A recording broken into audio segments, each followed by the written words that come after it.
O Capital, de Karl Marx, é dividido em 3 ou 4 livros, dependendo de para quem você pergunte. Explico. O primeiro livro é o que nos interessa aqui. É o autêntico, foi escrito e publicado por Marx ainda em vida. Lá é onde ele discorre sobre o valor da mercadoria, do dinheiro e deriva daí a mais-valia. Com base nisso, estabelece uma série de definições e conceitos, muitos que você pode reconhecer facilmente de qualquer propaganda de partidos de esquerda por aí. Consumismo, fetiche da mercadoria, burguês opressor, proletariado, etc.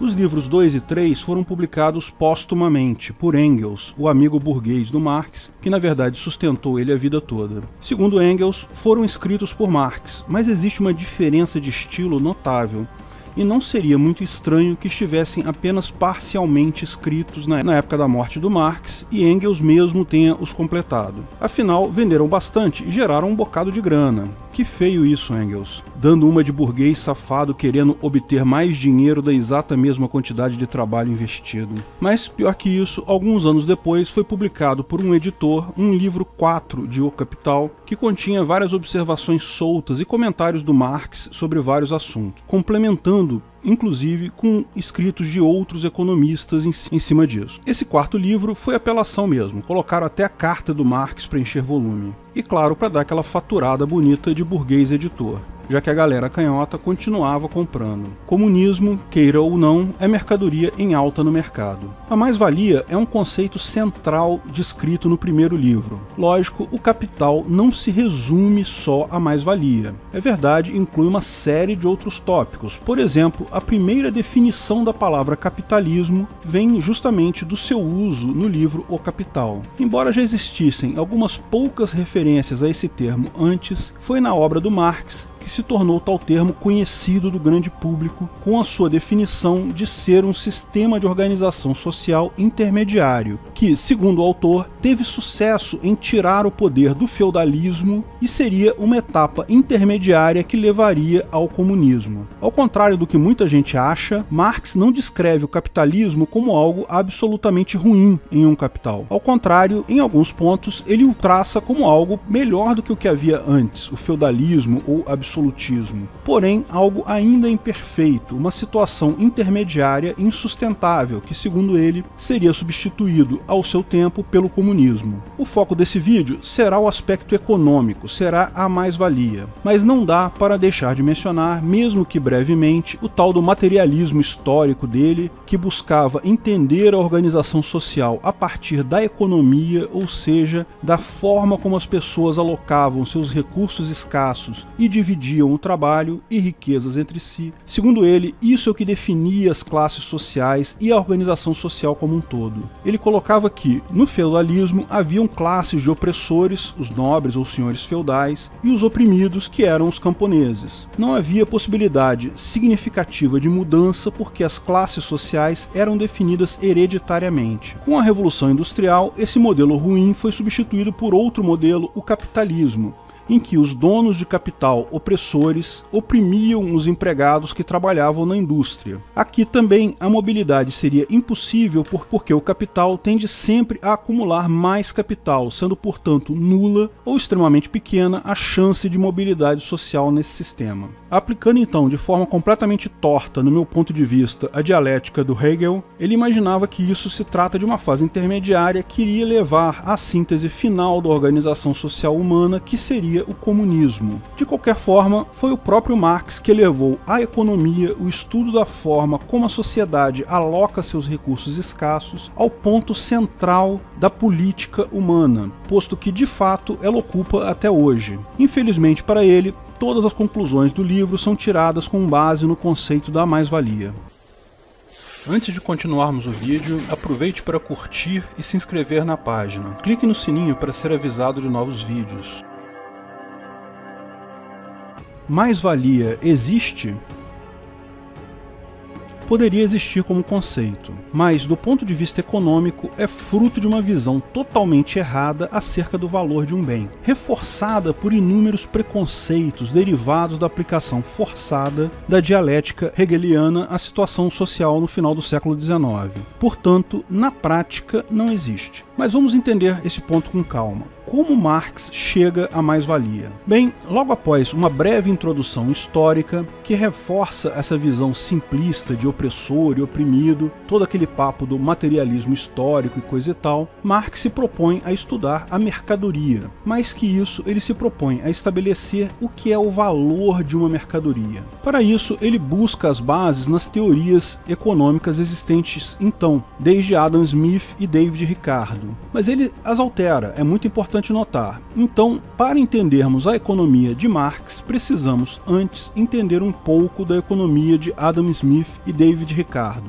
Lógico, a teoria deles daria todo um novo vídeo, vou manter o mínimo necessário apenas. Para quem não conhece Adam Smith, ele foi o primeiro economista de renome. De fato, toda a área da economia não era significativa antes dele. Ninguém havia ainda se proposto a estudar metodicamente como o mercado se comporta de uma maneira formal. Embora a ideia da demanda, da oferta já existisse antes, Adam Smith foi o primeiro a extrair a ideia de que isso leva a um equilíbrio que garante que o mercado sempre atua no sentido de manter esse equilíbrio.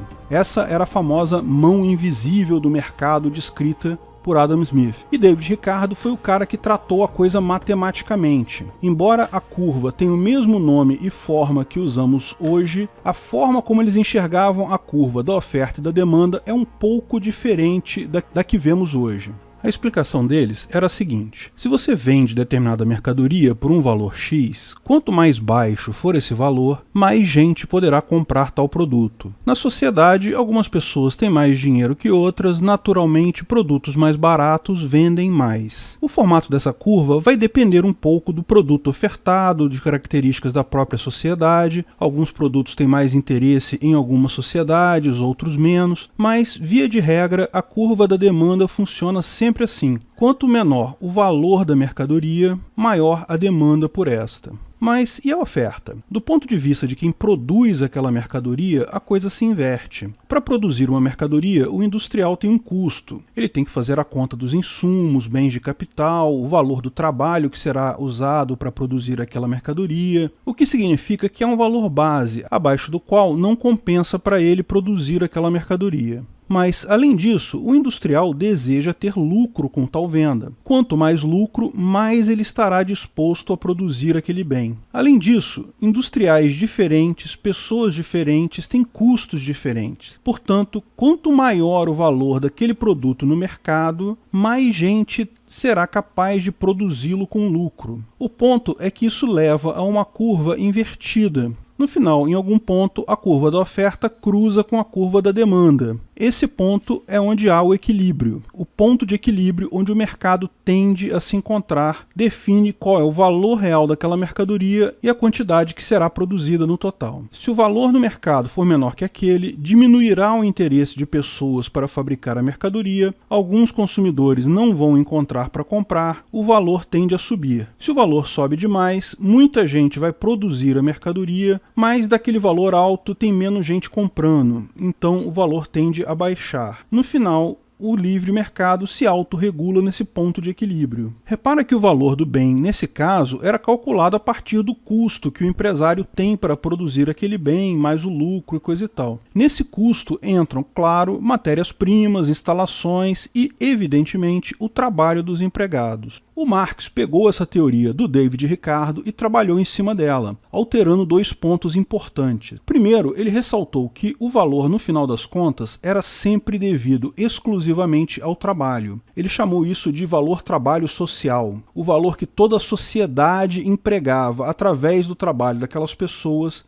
naquele produto. Ele não estava preocupado com o preço de insumos. Ele pensava da seguinte forma: ok, para fabricar o carro, você, empresário da fábrica de carros, compra pneus. Isso é um insumo para você. E adiciona ao custo dos pneus o trabalho dos seus empregados. Mas o pneu vem de uma fábrica de pneus, onde eles vão considerar o valor do insumo deles, a borracha, mais o trabalho dos empregados deles. A borracha, por sua vez, é extraída por trabalhadores. Então, na visão de Marx, não era necessário falar em preço de insumo. No final das contas, tudo o que existia era o trabalho dos empregados. Isso, na verdade, era como David Ricardo também pensava, mas David Ricardo colocava na conta custos como local, máquinas, esse tipo de coisa. Marx encarava o valor do produto como o valor que a sociedade dava àquele produto através do trabalho empregado naquilo. Então é um conceito um pouco diferente. Mas e quanto a terras, recursos naturais, capital para investir, essas coisas que também são necessárias numa fábrica? Bem, Marx considerava isso, os tais fatores de produção, que isso não seria propriamente um custo na visão do Marx, mas meramente uma forma do patrão manter o controle sobre os empregados, visto que sem terras, sem máquinas, eles não poderiam produzir de outra forma. Segundo Marx, esses fatores de produção estão nas mãos dos empresários devido à expropriação histórica, ou seja, devido a erros históricos no passado, da opressão passada, esses fatores de produção ficaram concentrados na mão de alguns poucos capitalistas exploradores. Então, na visão de Marx, nada disso importava, e tudo que levava ao valor de um produto é a quantidade de horas investidas de trabalho naquele produto. Lembra, não existem insumos. Tudo, na visão do Marx, em algum ponto, vem da aplicação do trabalho humano. Portanto, o valor de uma mercadoria é o valor do trabalho aplicado a ela ao longo de todo o processo produtivo até chegar naquela mercadoria. Segundo ele, o dinheiro, ou preço em si, o valor monetário da mercadoria é irrelevante. O valor real dela é medido no trabalho, sendo que o preço da mercadoria são meros artifícios que podem ser descartados, ou seja, o que ele propõe é que fosse adotado um padrão do valor no trabalho que foi usado para produzir aquele bem. E dessa forma, o dinheiro, o padrão monetário, poderia ser descartado.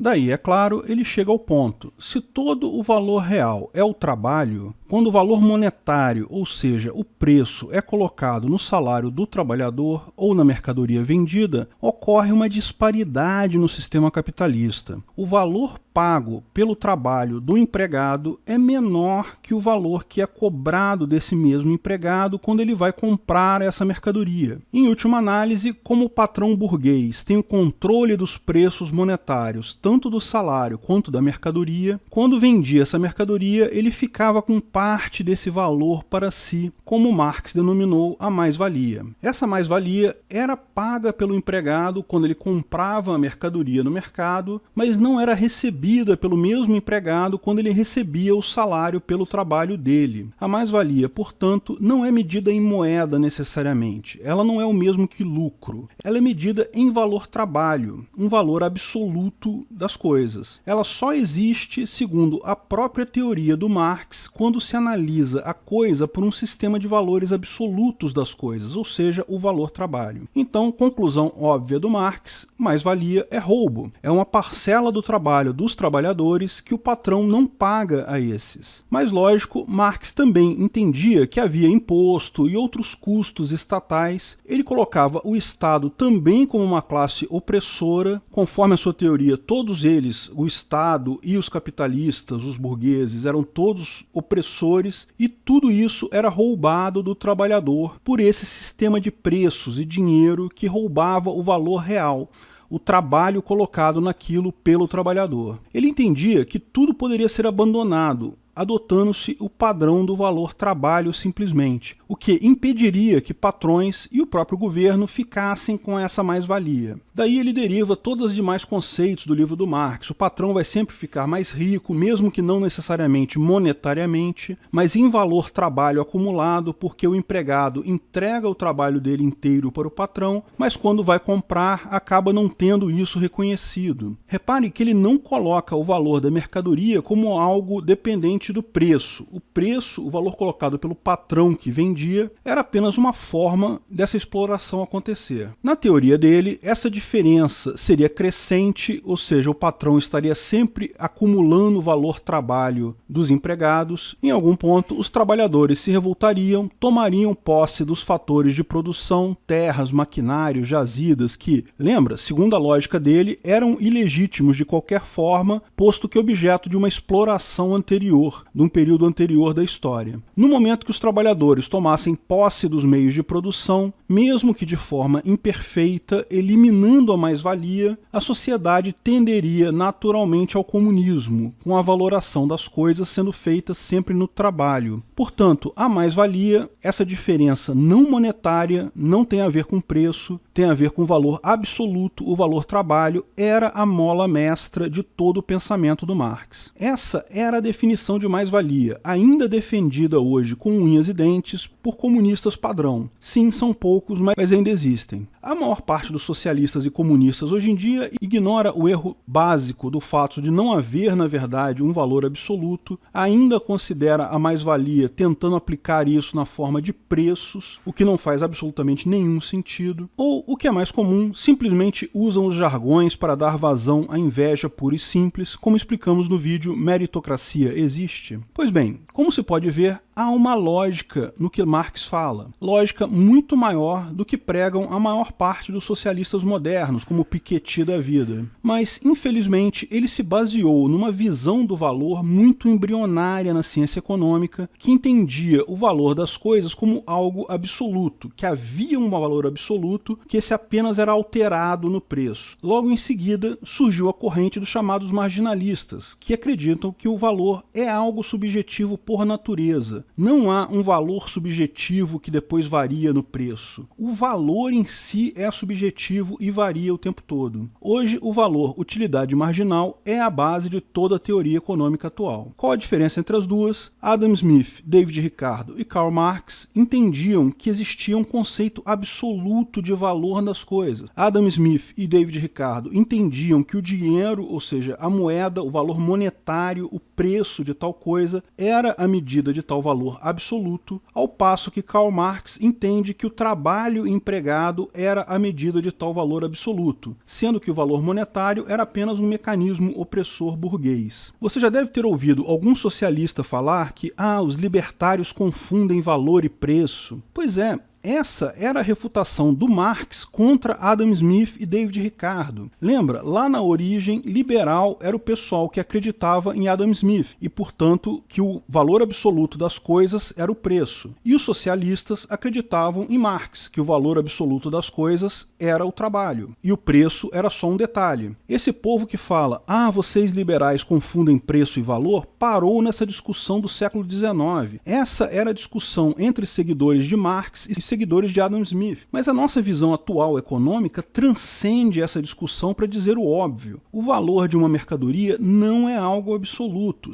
Simplesmente não existe tal coisa como valor absoluto de um produto. Nem trabalho, nem preço, nada existe como valor absoluto de algo. O primeiro economista marginalista de renome, considerado por muitos o primeiro economista da escola austríaca, foi Karl Menger, cujo principal livro, Investigação dos Métodos das Ciências Sociais, em especial da economia, levantou as primeiras objeções a tal valor absoluto, ao valor trabalho, que também valem para o valor trabalho social do Marx, explicando exatamente esse ponto. O valor de algo muda com o tempo e muda conforme a pessoa. Cada pessoa, a cada tempo, vai dar um valor diferente para um bem. O preço desse bem, a quantidade de trabalho, não tem qualquer relação com o valor real de um bem. Ele revê o diagrama da oferta e da demanda, passando a considerar no gráfico vertical o preço e não mais o valor. Valor é algo absoluto. Preço, não. Mas note, ele não assume que preço é valor. Essa confusão quem fazia era o Adam Smith e o David Ricardo. Ele deixa claro que não importa quanto uma empresa gastou para produzir um produto. O preço final ela pode estabelecer seja qual for. Da mesma forma, embora o valor de um produto para o consumidor não seja conhecido, não seja algo absoluto, varie de consumidor para consumidor, é fato que, com o preço menor, mais pessoas terão um valor subjetivo interno que é maior do que aquele preço estabelecido para a mercadoria e efetuarão a compra. É a chamada utilidade marginal. O valor subjetivo e não mensurável daquele produto na mente do vendedor agora é menor que o valor subjetivo e não mensurável que o vendedor dá em sua mente ao dinheiro correspondente ao preço daquela mercadoria. O consumidor, em última análise, escolhe entre duas opções, o produto ou ficar com o dinheiro e gastar esse dinheiro em outras coisas. No final, compradores estão sempre escolhendo entre dinheiro e produto, qual deles marginalmente é melhor, é mais útil para eles. Nenhuma dessas coisas tem a ver, de fato, com o preço. Essa obra do Karl Menger foi escrita antes dos trabalhos do Marx, mas o Marx não conhecia essa obra, ou se conhecia, explicitamente achou melhor ignorar a mesma. Mas só isso já joga joga uma pá de cal nas ideias do Marx. Afinal, se o valor não é absoluto, não se pode dizer que o patrão fica com parte do trabalho do empregado. Isso dependeria não apenas do quanto o próprio empregado dá valor à mercadoria produzida, mas também o quanto outras pessoas valoram tal mercadoria. Mas, além disso, o valor que a empresa compra seus insumos no mercado, esses também podem ter um valor relativo diferente entre a empresa e outras empresas que competem com ela. Existe aí também a utilidade marginal. Assim, a teoria do valor trabalho social do Marx, que dizia que tudo poderia ser descrito em termos de trabalho, não faz mais nenhum sentido. Não existe nenhuma grande soma de um parâmetro que pode determinar o valor das parcelas, como imaginava Marx, mas sim uma cadeia, uma grande rede de pessoas e empresas interagindo umas com as outras, em que cada um não sabe qual é o valor relativo e não mensurável que está na mente das outras pessoas sobre aquele produto, mas tenta se apropriar da utilidade marginal do produto sobre o dinheiro. Karl Menger já seria suficiente para refutar a mais-valia.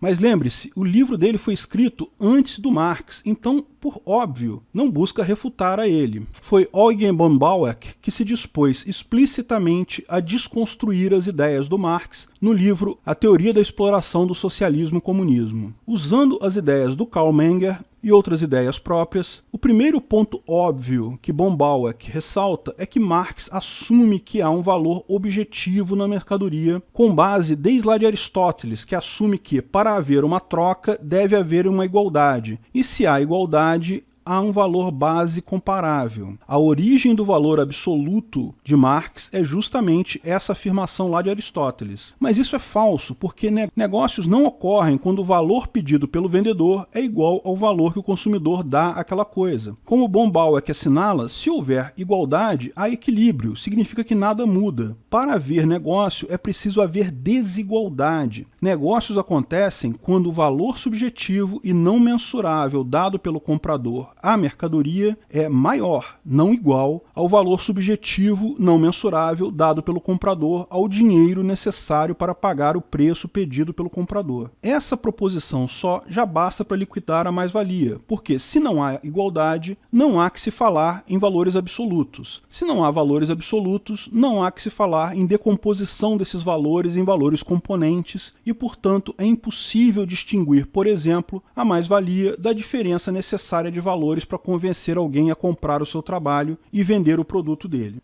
Mais adiante, von Bauer assinala que Marx escolhe o valor trabalho como valor absoluto das coisas por eliminação. Marx parte do princípio errado de que existe um valor absoluto. Em seguida, tenta identificar qual seria esse valor absoluto por eliminação. Marx elimina o preço, elimina o peso da mercadoria, elimina uma série de coisas. E com isso, chega à conclusão que esse valor só pode ser o trabalho. O problema é que vários dos argumentos que ele usou para eliminar as outras coisas também poderiam ser usados para eliminar o trabalho. Por exemplo, tal valor precisa também ser aplicado a outras coisas, como uma jazida de minério inexplorada ou uma pedra bonita achada no chão, que, embora tenha valor, no entanto, não recebeu nenhum trabalho humano. Se fosse rigoroso com o trabalho, como foi com os outros fatores que eliminou, Marx teria também eliminado o trabalho e chegado à conclusão correta. Não há nenhuma forma objetiva de medir a mercadoria. Não há valores absolutos para nada. Só que ele parou no meio do caminho. Mas a prova mais cabal mostrada da invalidade da teoria do valor-trabalho é que o trabalho não pode ser usado como valor porque o mesmo não é constante. Não se pode comparar horas de trabalho de um escultor talentoso com horas de trabalho de um barítono em uma ópera. Não se trata de demérito de nenhuma profissão, mas apenas de reconhecer que trabalhos são, por si só, diferentes, requerem esforços diferentes, capacidades diferentes. Simplesmente não é uma unidade fungível. Quantas horas de trabalho de um escultor valem uma hora de trabalho de um barítono? Não dá para saber. Se você responder 10 horas ou 0,1 hora, pode estar igualmente certo ou errado. Não se pode usar como escala de medida algo que varia o tempo todo. O ponto central é que, sem valor absoluto para o trabalho, é impossível chegar à conclusão da mais-valia. Mais-valia é um conceito que só faz sentido com o valor absoluto das coisas. Mas o valor é sempre subjetivo. Cada pessoa vai dar um valor diferente diferente para a mercadoria e um valor diferente para o seu trabalho para cada coisa. Se eu vou comprar uma mercadoria X, existe um valor que eu dou para essa mercadoria X que é diferente do valor que você, que é um outro consumidor, dá para essa mesma mercadoria X. E é diferente até do valor que o vendedor dá para essa mesma mercadoria X. O valor que o vendedor dá para essa mercadoria é o preço. O valor que eu dou, ninguém sabe, mas eu sei. Se o valor que eu dou para essa mercadoria for maior que o valor que eu dou para o dinheiro necessário para pagar aquele preço, eu vou comprar a mercadoria. Mas em caso algum, há um valor absoluto único. Preço, lógico, não se confunde com valor. O preço é apenas o valor sugerido pelo vendedor.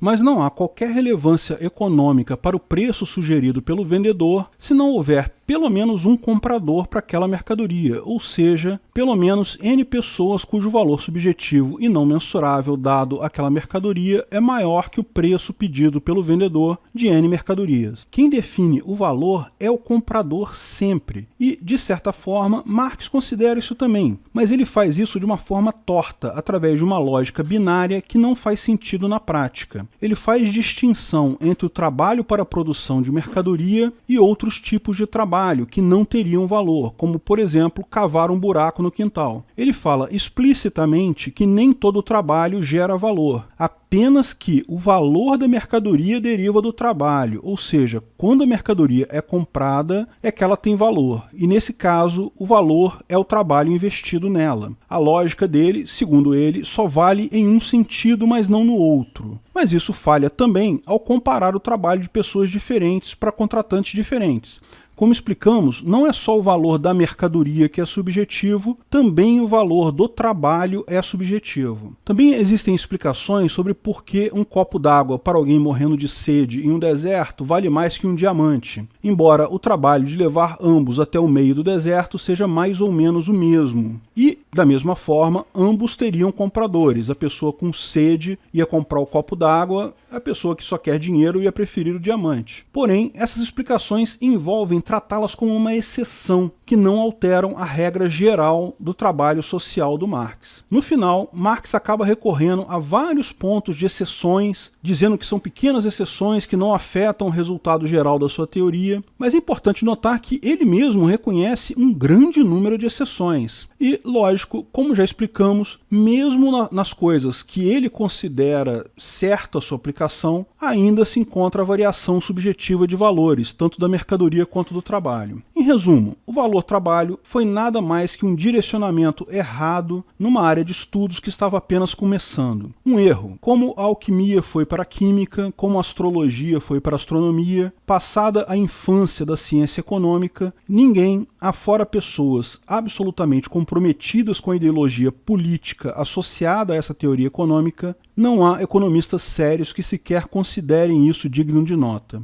E, sem valor trabalho absoluto, não existe mais-valia. E sem mais-valia, todos os demais conceitos da obra do Marx caem por terra. Tudo não passa de preconceitos pessoais e direcionamentos ideológicos dele que se baseavam apenas nesse conceito. Anos mais tarde, mesmo já considerada uma aberração econômica, a teoria marxista foi usada para a tomada de poder na Revolução Comunista da Rússia em 1917. Mas é muito importante notar que tudo que foi usado da teoria do Marx foram os jargões e algumas ideias sem sentido. Na prática, o regime soviético sempre foi uma ditadura rígida que se propunha a um planejamento central da economia muito longe até do que Marx imaginava. E essas ideias desconexas, baseadas em Marx, puderam ser facilmente refutadas por Mises, no paper sobre o cálculo econômico no socialismo, em que ele, muitas décadas antes, previu que a União Soviética iria falhar, como ela iria falhar e por que ela iria falhar. Acertou tudo. Veja o vídeo Por que o cálculo econômico é impossível no socialismo. Ah, então você concorda que o real comunismo marxista nunca foi tentado? Camarada, você sabe assim como eu que uma das ideias centrais do Marx é que quando houvesse a revolução proletária, mesmo que fosse imperfeita, se pelo menos ela fosse capaz de acabar com a mais-valia, apenas a supressão dessa já garantiria a prosperidade prosperidade absoluta do povo, o acesso cada vez maior de proletários a riquezas, o que levaria no final ao comunismo. Ou seja, Marx acreditava que mesmo uma revolução ditatorial como a russa levaria ao comunismo perfeito, porque bastava eliminar os donos de empresa, isso eliminaria a mais-valia e o comunismo seria uma decorrência direta disso. E lembre-se, eliminar donos de empresa, isso foi feito na União Soviética, e você sabe o resultado disso. Ou seja, o próprio Marx refutou Marx. Mais-valia é uma balela. Só diz acreditar em socialismo hoje dois tipos de pessoas. O cara inteligente, que sabe que mais-valia é besteira, mas sabe que usar isso politicamente tem uma vantagem enorme, e o idiota útil, incapaz de somar 2 mais 2 e perceber que mais-valia é uma idiotice. Não seja esse cara.